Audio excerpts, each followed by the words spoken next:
कहानी की शुरुआत होती है घने जंगल के बीचों बीच एक बड़ी नदी से, जहां जेफ नाम का एक आदमी अपने कुछ साथियों के साथ इसी नदी में आगे की तरफ बढ़ रहा होता है। ये लोग सांपों को पकड़कर उसे शहर में बेचा करते थे, लेकिन आज ये लोग जिस जगह सांप पकड़ने जा रहे थे वो जगह बहुत ज्यादा खतरनाक थी। यहाँ बोट का कैप्टन भी जेफ से कहता है कि जिस जगह तुम लोग जा रहे हो वो जगह श्रापित है और जहरीले सांपों से भरी हुई है, और मैंने सुना है कि वहाँ क्रिम्सन नाम का एक बहुत ही बड़ा एनाकोंडा रहता है। जो भी उस जगह पर जाता है वो एनाकोंडा उसे मार देता है। लेकिन जेफ मुस्कुराते हुए बोट के कैप्टन से कहता है कि बस तुम मुझे वहाँ तक पहुँचा दो, वहाँ तुम्हें तुम्हारे पैसे मिल जाएंगे और तुम अपनी बोट को लेकर वापस आ जाना। जेफ सांपों को पकड़ने का एक एक्सपर्ट शिकारी था और आज जेफ खास उस क्रिम्सन एनाकोंडा को पकड़ने के लिए इस जंगल में आया था। कुछ देर बाद ये लोग उस जगह तक पहुँच जाते हैं और यहाँ बोट का कैप्टन जेफ से ज्यादा पैसे मांगने की डिमांड करता है, क्योंकि ये एक बहुत खतरनाक जगह थी और यहाँ तक किसी को पहुँचाना एक बहुत ही बड़ा रिस्की काम था।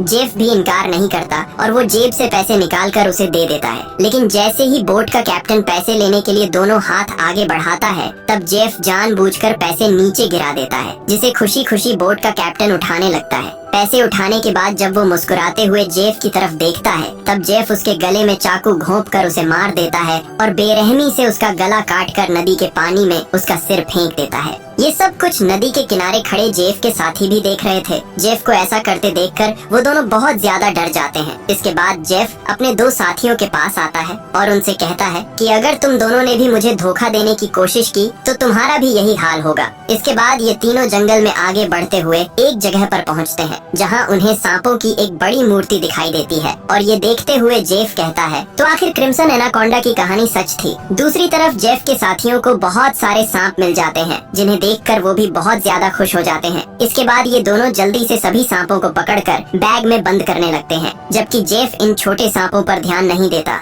और वो इस जंगल के सबसे बड़े सांप, जिसका नाम क्रिम्सन एनाकोंडा है, उसे ढूंढने लगता है। अब इन दो साथियों ने जो सांप कपड़ों के बैग में भर दिए थे, उन सांपों को अकेले एक साथी बोट तक लेकर आता है। वो देखता है कि जेफ ने जिस आदमी का गला काटकर पानी में फेंक दिया था, उसकी सर कटी लाश कुछ दूरी पर पानी में खड़ी है। ये देखकर उसे अपनी आंखों पर यकीन नहीं आया। तभी वो लाश अचानक पानी में डूब गई और तैरते हुए एक बड़ी सी चीज तेजी से उसकी तरफ बढ़ने लगी। वो आदमी डर के मारे तेजी से जंगल की तरफ भागने लगता है, लेकिन तभी बिजली की रफ्तार से एक बहुत ही बड़ा एनाकोंडा उसे जकड़ लेता है। वो एनाकोंडा उस आदमी की बॉडी पर लिपटकर उसकी हड्डियां तोड़ देता है और अपना बड़ा सा मुंह खोलकर उसे खाने लगता है। दूसरी तरफ हम उस आदमी के दूसरे साथी को देखते हैं, जो सांपों से भरे एक बैग को लेकर जंगल में आगे की तरफ बढ़ रहा होता है। तभी वो अचानक एक जगह पर रुककर कुछ ऐसा देख लेता है जिससे वो बहुत ज्यादा डर जाता है। असल में उसने उसी बड़े एनाकोंडा की बॉडी को रेंगते हुए देख लिया था। जैसे ही वो एनाकोंडा एक पेड़ पर चढ़ रहा था, तो उसके पेट को देखकर साफ लग रहा था कि उसने किसी इंसान को जिंदा निगल लिया है। अब इससे पहले कि वो आदमी अपनी जान बचाकर भाग पाता,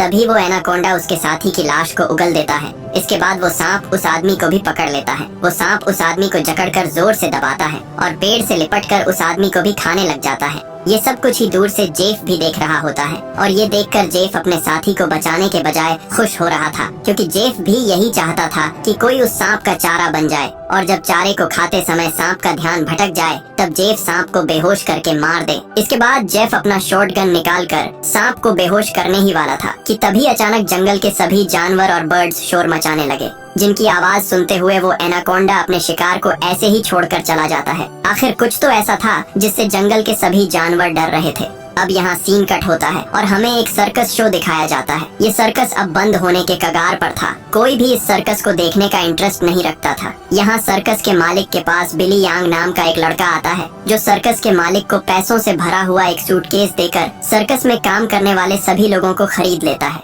क्योंकि उसने थाईलैंड जाकर एक नया सर्कस खोलने का प्लान बनाया हुआ था। सर्कस के लोग बिलियांग के पास इतने सारे पैसे देखकर परेशान हो जाते हैं, क्योंकि आज से कुछ साल पहले बिलियांग बहुत गरीब हुआ करता था। वो भी इन लोगों के साथ मिलकर सर्कस में काम किया करता था। लेकिन पता नहीं कि बिलियांग अब कौन सा ऐसा काम करने लगा जिससे वो रातों रात इतना अमीर हो गए। अगली सुबह बिल यांग बोट के जरिए सभी लोगों को थाईलैंड ले जाने का प्लान बनाता है। अब क्योंकि बिल यांग ने इन सभी लोगों को खरीद लिया था, इसलिए ये सभी उसकी बात मानकर बोट में बैठ जाते हैं और बोट का कैप्टन बोट को चलाने लगता है। रास्ते में बिल यांग बाथरूम में छिपकर किसी को कॉल करता है और कॉल पर वो सामने वाले से कहता है है कि डिलीवरी तैयार है, जल्द ही मैं इन लोगों को लेकर तुम्हारे पास पहुंच जाऊंगा। बिल यंग की इन बातों से हमें पता चलता है कि वो बोट पर मौजूद लोगों के साथ कुछ गलत करने वाला है। कुछ दूर आगे जाने के बाद ये लोग देखते हैं कि आगे का रास्ता बंद है, जहाँ लकड़ी और कई सारे कंटेनर्स रखकर किसी ने रास्ता रोक दिया था। तब बोट का कैप्टन कहता है कि हम दूसरे रास्ते से जा सकते हैं, लेकिन उस रास्ते से जाते हुए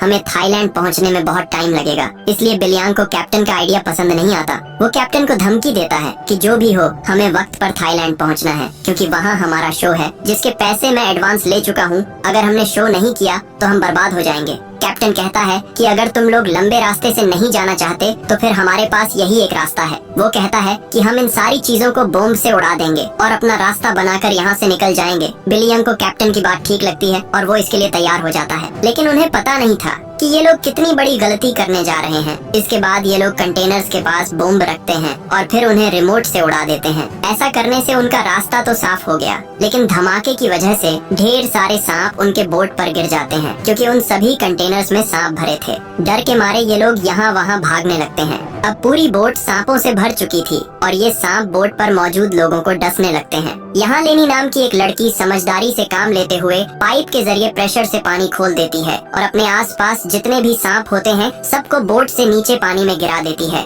बिल यांग डर के मारे बोट के बाथरूम में छिप जाता है, लेकिन तभी अचानक बाथरूम की छत टूट जाती है और बहुत सारे सांप बिल यांग के ऊपर गिर जाते हैं। उनसे बचने के लिए वो नदी में कूद जाता है और तैरते हुए किनारे तक पहुंचता है, लेकिन वहाँ पर भी एक किंग कोबरा उसके सामने आ जाता है। अब इससे पहले कि वो किंग कोबरा बिली को काट पाता, तभी कोई आदमी सांप पर पैर रखकर उसे कुचल देता है और बिली यांग की जान बचा लेता है। ये इंसान कोई और नहीं बल्कि जेफ था। अब जेफ ने बिली की जान बचाई थी, इसलिए बिली उसे अपने बोट पर ले आता है। जेफ यहाँ सभी से झूठ कहता है कि मैं एक वाइल्ड एक्सप्लोरर हूँ और एक एक्सीडेंट की वजह से यहाँ जंगल में फंस गया हूँ। तभी सर्कस के एक आदमी जिसका नाम जियाऊ है, उसके कान में तेज दर्द होने लगता है। दर्द इतना ज्यादा था कि वो नीचे गिर जाता है। जब जेफ उसके कान में गौर से देखता है तो उसे पता चल जाता है कि जियाऊ के कान में तकलीफ क्यों हो रही है। इसके बाद जेफ अपनी उंगली पर एक कट लगाकर उसे जियाऊ के कान के पास ले जाता है और तभी जियाऊ के कान से एक पतला जहरीला सांप निकलकर जेफ की उंगली को काट देता है। लेकिन सांप के काटने के बावजूद जेफ को कुछ नहीं होता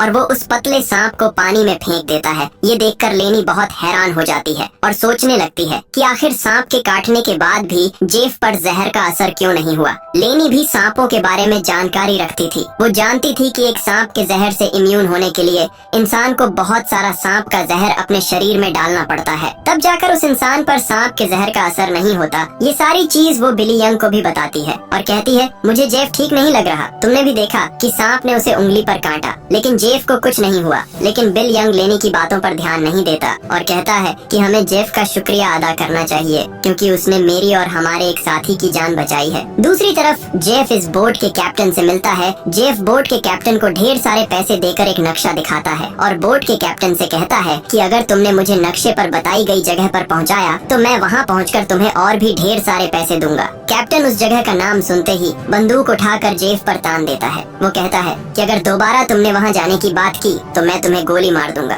दरअसल कैप्टन भी उस जगह के बारे में जानता था कि वहाँ एक बहुत ही खतरनाक क्रिम्जन नाम का एनाकोंडा रहता है। ये सुनकर जेफ वहाँ से चला जाता है। कैप्टन बोट में बैठकर मछलियाँ पकड़ने लगता है, लेकिन तभी हम देखते हैं कि कैप्टन जिस फिशिंग रोड से मछलियाँ पकड़ रहा था, वो फिशिंग रोड नीचे से कोई जोर से खींचता है, जिसकी वजह से वो फिशिंग रोड कैप्टन के हाथ से छूटकर नीचे गिर जाती है। अब कैप्टन उस फिशिंग रोड को उठाने के लिए नीचे झुकता है, लेकिन तभी उसे कोई पानी में नीचे खींच लेता है। दरअसल कैप्टन को किसी और ने नहीं बल्कि जेफ ने पानी में नीचे खींचा था। कैप्टन को मारने के बाद जेफ कैप्टन की बॉडी को उस जंगल में मौजूद एनाकोंडा को बुलाने के लिए चारे के तौर पर इस्तेमाल करता है। कुछ देर बाद सभी कैप्टन को ढूंढने लगते हैं, लेकिन बोट का कैप्टन उन लोगों को कहीं पर भी नहीं मिलता। लेनी को जेफ पर शक होने लगता है कि कहीं जेफ ने उसे मार तो नहीं दिया। वो जेफ से पूछती है कि कैप्टन कहाँ है, लेकिन जेफ कहता है कि मुझे कैप्टन के बारे में कुछ भी नहीं पता। वो ये भी कहता है कि ये जंगल है, यहाँ इंसानों का गायब होना आम बात है। तभी अचानक पूरे जंगल में एक अजीब सा शोर छा जाता है।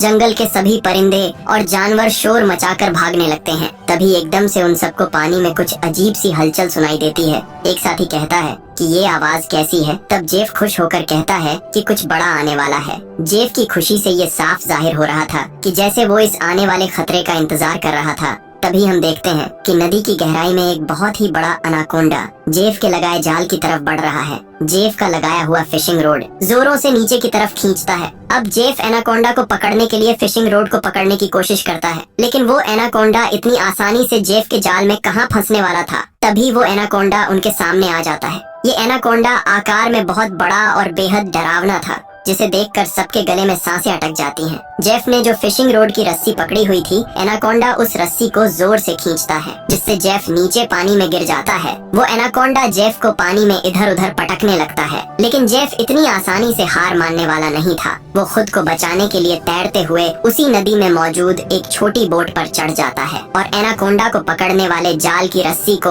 उसी बोट से बांध लेता है। अब वो बोट पर खड़े होकर एक नुकीले औजार से उस एनाकोंडा पर वार करता है, लेकिन उस वार से एनाकोंडा पर कुछ ज्यादा असर नहीं होता। एनाकोंडा जेफ को पकड़ लेता है। वो एनाकोंडा जेफ के साथ साथ उस बोट के ऊपर लिपटकर नीचे पानी में डुबो देता है। दूर खड़े ये लोग ये सब कुछ देख रहे थे और उन्हें लगता है कि जेफ मारा गया, लेकिन अगले ही पल जेफ तैरता हुआ पीछे से वापस बोट में आ जाता है। ये देखकर सभी लोग हैरान रह जाते हैं। अब जेफ फिर से पानी में एनाकोंडा ढूंढने लगता है, लेकिन उसे नहीं पता था कि एनाकोंडा अब पानी में नहीं बल्कि उसके पीछे बोट की छत पर है। एनाकोंडा सबके सामने अपने मुंह से कैप्टन की बॉडी को उगल देता है। ये देखकर बोट पर सभी लोग बहुत डर जाते हैं। ये लोग एनाकोंडा से खुद को बचाने के लिए इधर उधर भागने लगते हैं। वो एनाकोंडा कमरे में बंद सर्कस के दो साथियों को मारने ही वाला था कि तभी पीछे से जेफ हाथ में एक नुकीला औजार लिए एनाकोंडा पर हमला कर देता है, जिससे एनाकोंडा और भी ज्यादा गुस्सा हो जाता है और अब एनाकोंडा जेफ की तरफ बढ़ने लगता है। लेकिन जेफ एनाकोंडा से खुद को बचाते हुए उससे छिप जाता है,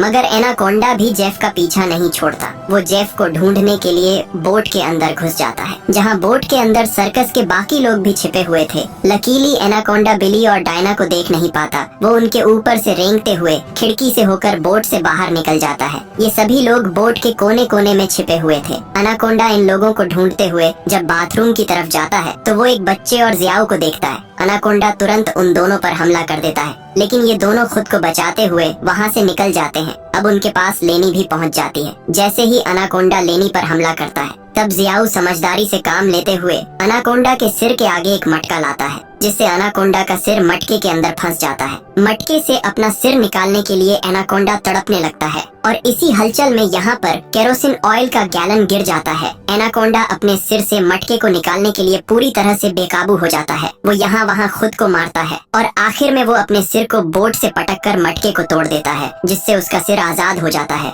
लेकिन आजाद होते ही पीछे से जेफ एनाकोंडा के गले में रस्सी का फंदा डाल देता है। इससे पहले कि जेफ उस एनाकोंडा को पकड़ पाता, तभी नीचे केरोसिन ऑयल गिरने की वजह से बोट में आग लग जाती है और आग धीरे धीरे बढ़ते हुए बोट में रखे बमों तक पहुंच जाती है, जिससे बोट में ब्लास्ट होने लगते हैं। तभी बोट में एक बहुत ही बड़ा ब्लास्ट होता है। अब बोट पर मौजूद सभी लोग खुद को बचाने के लिए पानी में कूद जाते हैं, लेकिन जेफ ने एनाकोंडा के गले में रस्सी बांधी थी, जिस वजह से वो भाग नहीं पाता और आग में जलकर मर जाता है। ये लोग जैसे तैसे तैरते हुए नदी के किनारे तक पहुंच जाते हैं। जहाज को जलता देखकर बिली यंग रोने लगता है। वो इस वजह से रोता है कि ये लोग अब समय पर थाईलैंड नहीं पहुंच पाएंगे। सर्कस के बाकी लोग बहुत ज्यादा डरे हुए थे, क्योंकि ये सभी जंगल के बीचों बीच थे और अब उनके पास वापस जाने के लिए बोट भी नहीं था। लेनी समझ चुकी थी कि इन सब का जिम्मेदार जेफ है। उसने इनके जहाज को एक जाल के तौर पर इस्तेमाल किया। वो जेफ से कहती है, अगर तुमने ऐसा ना किया होता तो ये इतना बड़ा खतरा हम पर ना आता। जेफ जवाब में कहता है कि तुम लोग जानते भी हो कि इस एक एनाकोंडा की कीमत कितनी है। अगर तुम लोगों ने इसे पकड़ने में मेरा साथ दिया होता तो आज हम सब करोड़पति होते। पैसों का नाम सुनते ही बिली यंग की आंखें चमक उठती हैं। वो थाईलैंड जाने का प्लान कैंसिल कर देता है और दौड़कर जेफ के पास आता है और कहता है, मैं तुम्हारे साथ हूँ। बताओ इस एनाकोंडा को पकड़ने के लिए हम क्या कर सकते हैं और हमें पैसे कैसे मिलेंगे। उसके बाद जेफ एक मैप निकालता है और उन्हें दिखाते हुए कहता है, अगर तुम लोग मेरी मदद करोगे तो इस मैप के जरिए मैं तुम्हें एक दिन के अंदर थाईलैंड पहुँचा दूंगा। अब यहाँ बिली यांग और टीम के बाकी लोग जेफ के बोट तक जाने के लिए मान जाते हैं, लेकिन लेनी को जेफ पर बिल्कुल भी भरोसा नहीं था, इसलिए वो वहाँ जाने से इनकार कर देती है। तभी सर्कस टीम की एक लड़की की तबीयत अचानक खराब होने लगती है। जब बिल यंग उसके कंधे को देखता है तो उन्हें पता चलता है कि उस लड़की को एक बहुत ही खतरनाक मकड़ी ने काटा है, जिसके जहर से वो मर भी सकती थी। ये देखकर जेफ वहाँ पर मौजूद सभी लोगों से कहता है, मेरे पास एक ऐसी दवाई है जिससे उस लड़की का इलाज हो सकता है, लेकिन वो दवाई मेरे बोट में रखी गई है। अगर तुम इसका इलाज करना चाहते हो तो तुम्हें मुझे मेरी बोट तक पहुँचाना होगा। अब ना चाहते हुए भी लेनी जेफ के साथ चलने को तैयार हो जाती है। कई घंटों के सफर के बाद जब एक साथी नदी का पानी पीने लगता है, तब जेफ उसे रोक देता है और जेफ सभी से कहता है, यहाँ का पानी कभी भी मत पियो। यहाँ के पानी में ऐसे कीड़े हैं जो पानी पीते समय इंसान के अंदर चले जाते हैं। इसके बाद वो कीड़े उस इंसान के अंदर ऐसी प्यास लगाते हैं कि वो पानी पीते पीते खुद को नदी में डुबाकर मार देता है। रास्ते में इन लोगों को भूख लग जाती है। तब जेफ पास के पत्थरों से एक सांप पकड़ता है और फिर ये लोग सांप का जहर निकालकर उसे पकाते हैं और उसे खाकर गुजारा करते हैं। इसके बाद ये लोग फिर से अपना सफर जारी रखते हैं। कुछ देर बाद रात हो जाती है। रात को ये लोग पहाड़ के एक सुरंग में रुकते हैं जहाँ ये लोग आग जलाते हैं और जेफ साइड पर बैठा अपनी मैप पर बने हुए एनाकोंडा को देख रहा था। जेफ उस समय के बारे में सोचता है जब वो एनाकोंडा उसके सामने आया था। वो एनाकोंडा जेफ को मारने ही वाला था, लेकिन जेफ समझदारी से काम लेते हुए एक लकड़ी की बॉक्स में खुद को छुपा देता है। वो बॉक्स एक ढलान में रखी हुई थी, इसलिए जेफ बॉक्स को धक्का देकर रगड़ते हुए नीचे नदी तक पहुंच जाता है। अब जेफ इस बॉक्स से खुद को निकालने की कोशिश तो करता है, लेकिन बदकिस्मती से जेफ उस बॉक्स में हमेशा के लिए बंद हो गया और काफी समय तक जेफ उसी बॉक्स में फंसा रहा। जिसके बाद ये लोग आते हैं। इन लोगों ने रास्ता खोलने के लिए डायनामाइट लगाकर कंटेनर तोड़ दिए, जिसमें से जेफ बाहर निकल गया और उनके साथ मिल गया। सीन फिर से प्रेजेंट में आता है जहाँ जेफ इस मेप को देख रहा था। तभी बिल यांग उसके पास आता है और कहता है, तुम उसी एनाकोंडा को पकड़ना चाहते हो ना? जेफ कहता है, हाँ, ये एक बहुत ही बड़ा एनाकोंडा है। एक ऐसा एनाकोंडा जो इस पूरे जंगल का राजा है। यहाँ के सभी जानवर इस एनाकोंडा से डरते हैं। इसने दुनिया के बड़े बड़े शिकार किए हैं, यहाँ तक कि इसने अपने ही जैसे बड़े बड़े एनाकोंडा को मार गिराया। और अगर हम उसे पकड़ने में कामयाब हुए तो हम रातों रात मिलियनियर बन जाएंगे। पैसों का सुनते ही बिल यंग कहता है, मैं आपके साथ उस एनाकोंडा को पकड़ने के लिए तैयार हूँ। अब काफी रात हो जाती है और ये सभी लोग सो जाते हैं। तभी सर्कस के एक साथी की किसी अजीब सी आवाज से आंख खुलती है। वो देखता है कि उसका भाई यहाँ नहीं है। अपने भाई को ढूंढते हुए वो उस सुरंग से बाहर आया और उसे ढूंढते हुए नदी के पास जाता है, जहाँ वो देखता है कि उसका भाई अपने आप को नदी के पानी में डुबाने की कोशिश कर रहा है। ये आदमी उसे ऐसा करने से रोकता है, पर उसका भाई इसकी कोई बात नहीं सुनता। और तब वो देखता है कि उसके भाई की नाक से कुछ अजीब से कीड़े निकल रहे हैं, जिसे देखकर वो समझ जाता है कि इसने इस नदी का पानी पी लिया है, जो कि जेफ ने बताया भी था कि इस नदी का पानी पीने के बाद उस पानी के अंदर मौजूद कीड़े उस इंसान को इतनी प्यास लगा देते हैं कि वो इंसान खुद को उस पानी के अंदर डुबाने पर मजबूर हो जाता है। और ठीक ऐसा ही होता है। अपने भाई को मरा हुआ देखकर ये आदमी बहुत ज्यादा रोता है और वापस सुरंग में आ जाता है। अगली सुबह ये लोग दोबारा अपने सफर पर निकल जाते हैं। कई घंटों का सफर तय करने के बाद ये लोग एक नदी के पास पहुंच जाते हैं और अब इन लोगों को अपनी मंजिल तक पहुंचने के लिए उस नदी में से होते हुए पैदल जाना पड़ेगा। अब ये लोग पहले तो उस नदी में उतरने से काफी ज्यादा डर रहे थे, लेकिन कोई दूसरा रास्ता न होने की वजह से मजबूरन इन लोगों को उस नदी में उतरना पड़ता है। थोड़ा ही आगे जाने के बाद अचानक एक लड़का नीचे की तरफ इशारा करता है और हम देखते हैं कि इन लोगों को एक बड़े एनाकोंडा ने चारों तरफ से घेर लिया है। इनका एक साथी, जिसका भाई रात को ही मरा था, वो डर के मारे सबके पीछे आ रहा था, लेकिन तभी पीछे से एक बड़ा एनाकोंडा उस पर हमला कर देता है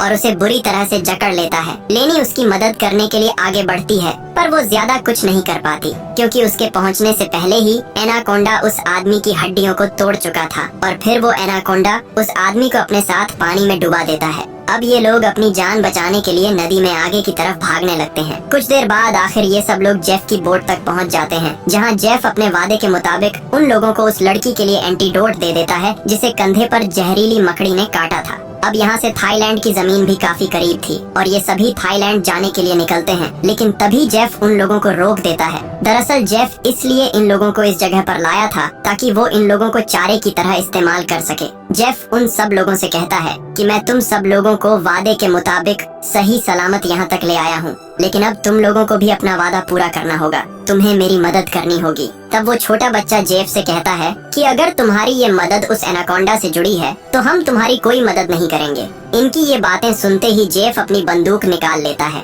और बिल यंग भी चाकू निकालकर उसका साथ देने लगता है। बिल यंग सभी से कहता है कि जेफ जो भी कह रहा है तुम्हें उसकी बात माननी चाहिए। यहाँ लेनी कहती है कि तुम लोग पागल तो नहीं हो गए हो, उस एनाकोंडा को पकड़ना बहुत मुश्किल है, क्यों तुम लोग अपनी जान से हाथ धोना चाहते हो। जेफ कहता है हाँ तुम ठीक कह रही हो, उस एनाकोंडा को पकड़ना मुश्किल तो है पर नामुमकिन नहीं, क्योंकि उस एनाकोंडा को खाते हुए जब उसका ध्यान भटक जाए तब उसे पकड़ा जा सकता है। उसके बाद बिल यांग और जेफ सर्कस टीम के 2 लोगों को रस्सी से बांधकर सांप का चारा बनाते हैं। वो बच्चा बिली यंग से कहता है तुम ऐसा क्यों कर रहे हो, सोचो अगर हम लोग मर गए तो तुम्हारी सर्कस में कौन परफॉर्म करेगा। ये सुनकर बिल यंग जोर जोर से हंसने लगता है और उस बच्चे से कहता है कि क्या तुम लोगों ने कभी सोचा नहीं कि मैं इतनी जल्दी कुछ ही सालों में इतना अमीर कैसे हुआ। अरे पागलों, मैं तुम लोगों को थाईलैंड में सर्कस के लिए थोड़ी लेके जा रहा था। मैं तो तुम्हारी बॉडी के ऑर्गन्स को बेचकर बहुत सारा पैसा कमाने वाला था और यही मेरा बिजनेस है। लेकिन अब देखो मैंने अपना प्लान चेंज कर दिया।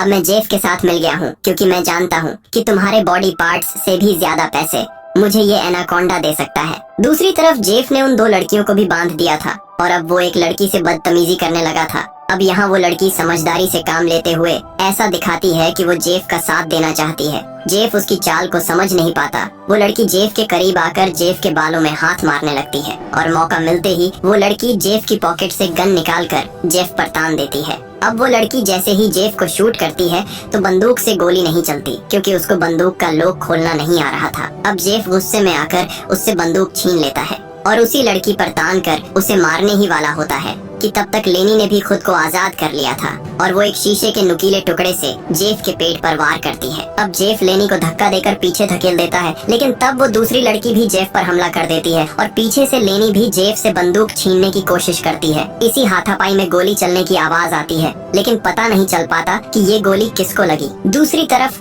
हम उन 2 लोगों को देखते हैं जिन्हें बिल यांग ने एनाकोंडा के लिए चारा बनाया था। वो दोनों बेचारे डर के मारे तड़प रहे होते हैं। कुछ देर बाद एक बड़ा सा एनाकोंडा उन दोनों को खाने के लिए धीरे धीरे उनकी तरफ बढ़ने लगता है, जबकि दूर खड़ा बिल यांग मजे से ये सारा नजारा देख रहा था। बिल यांग इंतजार में था कि कब वो एनाकोंडा उन पर हमला करेगा और मैं रस्सी को खींचकर उस एनाकोंडा को पकड़ लूंगा। लेकिन वो ये नहीं जानता था कि जहाँ पर वो खड़ा है ठीक उसके ऊपर से एक दूसरा एनाकोंडा उस पर हमला करने के लिए आगे बढ़ रहा है। अब इससे पहले कि बिल यंग उस एनाकोंडा को देख पाता, वो एनाकोंडा उसके काफी करीब पहुँच जाता है और वो एनाकोंडा बिल यांग पर हमला करके उसे अपने साथ उठा कर ले जाता है और तब बिल यांग के हाथ से रस्सी छूट जाती है, जिससे एनाकोंडा का चारा बने हुए 2 लोगों को जाल कवर कर लेता है, जिससे उनकी जान बच जाती है। दूसरी तरफ जेफ उस लड़की को मारने की कोशिश करता है, लेकिन लेनी पीछे से आकर जेफ को एक बड़ी लकड़ी से सिर पर मारकर बेहोश कर देती है। जेफ के बेहोश होते ही ये दोनों भागते हुए अपने 2 साथियों के पास पहुंच जाती हैं और उन्हें जाल से आजाद कर लेती हैं। लेकिन बदकिस्मती से जेफ को होश आ गया था और वो उनकी तरफ बढ़ने लगा, लेकिन तभी एक बड़ा सा एनाकोंडा आकर जेफ को ले जाता है। ये लोग अब जल्दी से यहाँ से निकलने की तैयारी करते हैं, लेकिन उनकी एक साथी चलने के लायक नहीं थी क्योंकि जेफ और उन लड़कियों के बीच हाथापाई के दौरान जो गोली चली थी वो गोली उस लड़की को लगी थी। कुछ देर बाद वो लड़की उनकी नजरों के सामने दम तोड़ देती है। अब बचे हुए 3 लोग अपनी जान बचाने के लिए जेफ की बोट में बैठकर नदी से होते हुए यहाँ से निकलने लगते हैं, लेकिन तभी पीछे से जियाओ को कोई चीज लगती है। जब वो कंधे से उस चीज को उतार कर देखता है तो उसे पता चलता है कि ये एक बेहोशी वाला इंजेक्शन है। कुछ ही सेकंड बाद जियाओ बेहोश हो जाता है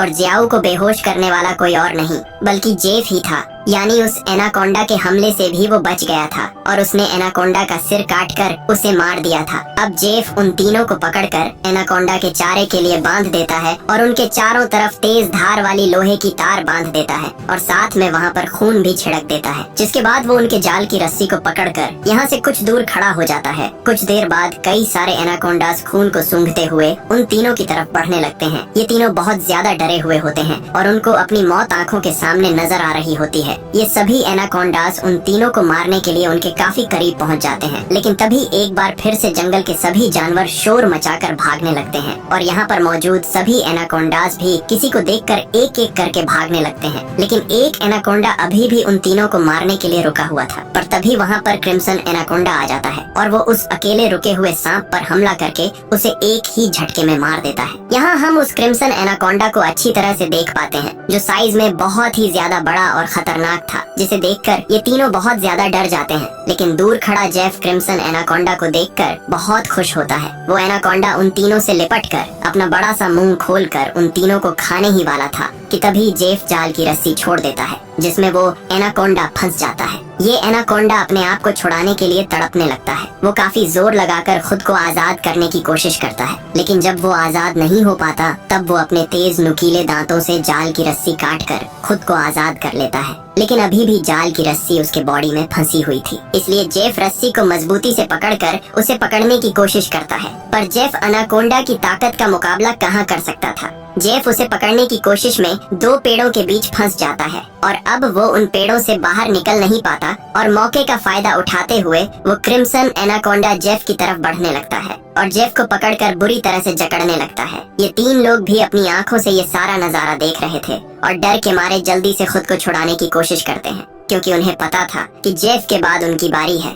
ये लोग खुद को छुड़ाने का हर मुमकिन तरीका अपनाते हैं, लेकिन ये लोग उस जाल से निकल नहीं पाते। तभी वो छोटा लड़का अपने आप को बचाने के लिए अपने दांतों से जाल की रस्सी काटने में लग जाता है और काफी कोशिश के बाद वो रस्सी का कुछ हिस्सा काट लेता है। अब थोड़ी ही रस्सी बची थी, इसलिए वो अपने दांतों की पूरी ताकत लगाकर रस्सी को काटने लगता है, जिससे उसके दांतों से खून आने लगता है। यहाँ क्रिम्सन एनाकोंडा जेफ को बुरी तरह से जकड़ लेता है और वो जेफ को दबाकर उसकी हड्डियां तोड़ने लगता है, जिसके बाद वो क्रिम्सन एनाकोंडा जेफ को भी जिंदा निगल लेता है। दूसरी तरफ वो बच्चा अपने दांतों से रस्सी तोड़ने में कामयाब हो जाता है और वो उन दोनों को भी आजाद कर लेता है और ये लोग नदी की तरफ भागने लगते हैं। लेकिन जेफ को मारने के बाद अब वो क्रिम्सन एनाकोंडा उनके पीछे पड़ जाता है। ये दोनों एक पेड़ के पीछे छिप जाते हैं, जबकि वो बच्चा एक लकड़ी के बॉक्स के अंदर खुद को छिपा लेता है, पर एनाकोंडा उसे देख लेता है और अब वो एनाकोंडा धीरे धीरे उस बच्चे की तरफ बढ़ने लगता है। बच्चा पूरा जोर लगाकर उस कंटेनर से बाहर निकलने की कोशिश करता है, लेकिन उस कंटेनर के दूसरी तरफ का दरवाजा बंद था।